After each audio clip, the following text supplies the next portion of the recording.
দুর্নীতির লাগাম আমাদেরকে টেনে ধরতে হবে, এবং আমাদের ট্র্যাক রেকর্ড আছে করার। বিএনপির ট্র্যাক রেকর্ড আছে, আমরা দুর্নীতির লাগাম টেনে ধরেছি। একটি কথা বলতে ভুলে গিয়েছি আপনাদের, বিএনপি দেশনেত্রী খালেদা জিয়ার সময় যখন এই কাজটি করা হলো, তখন কিন্তু এক সময় গিয়ে দুর্নীতি কমিশন একটি করা হয়েছিল। এবং নিশ্চয়ই আপনারা সকলে না জানলেও কেউ কেউ অবশ্যই জানেন, সেই দুর্নীতি দমন যে কমিশন ছিল সেটিকে, যেটি খালেদা জিয়ার সময় খুব সময় 5 সালে করা হয়েছিল, তৈরি করা হলো, সেটিকে এতটাই ক্ষমতা দেওয়া হয়েছিল, সেই দুর্নীতি দমন কমিশন যদি সরকারের কোনো একটি বিষয়ে তদন্ত করতে চাইতো, সরকারের কোনো পারমিশনেরই প্রয়োজন ছিল না, সে সম্পূর্ণ স্বাধীন ছিল। খালেদা জিয়া কতটা আত্মবিশ্বাসী ছিলেন, কতটা দৃঢ় শপথ ছিল তার দুর্নীতিকে দমন করার জন্য, যে উনি ওই কমিশনকে সম্পূর্ণভাবে স্বাধীন করে দিয়েছিলেন। ইনশাল্লাহ একই জিনিস আমরা আবার তৈরি করব।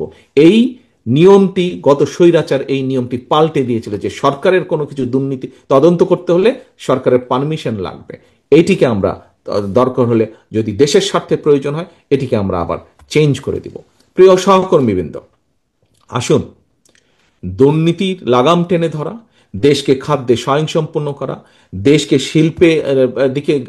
শিল্প উন্নত করা, দেশের মানুষকে বিদেশে কর্মসংস্থানের ব্যবস্থা করা, দেশের নারীদের শিক্ষার ব্যবস্থা করা, প্রত্যেকটি এইভাবে যদি দেশের খাদ্য উৎপাদন দ্বিগুণ করা, যেটি বলুন না কেন, প্রত্যেকটি কাজ করার, সফলভাবে করার ট্র্যাক রেকর্ড একমাত্র বিএনপির আছে অতীতে, এবং প্রত্যেকটি কাজ আবার শুরু করার এবং কিভাবে আমরা করব তারও পরিকল্পনা একমাত্র বিএনপি আপনাদের সামনে উপস্থাপন করেছে। এবং আপনাদের মাধ্যমে এই পরিকল্পনাগুলো বিএনপি প্রত্যেকটি গ্রামে গ্রামে, ঘরে ঘরে ছড়িয়ে দিতে চায়। প্রিয় সহকর্মীবৃন্দ, এই ছড়িয়ে দেওয়ার কাজটা কি আপনারা মনে করেন আপনারা পারবেন করতে? আপনাদের কি সেই আত্মবিশ্বাস আছে? আপনাদের কি আত্মবিশ্বাস আছে বাংলাদেশের প্রত্যেকটি গ্রামে ছড়িয়ে দিতে হবে আজ যা আপনারা দেখে গিয়েছেন, যা জেনে গিয়েছেন, যা শিখে গিয়েছেন, যা শুনে গেলেন?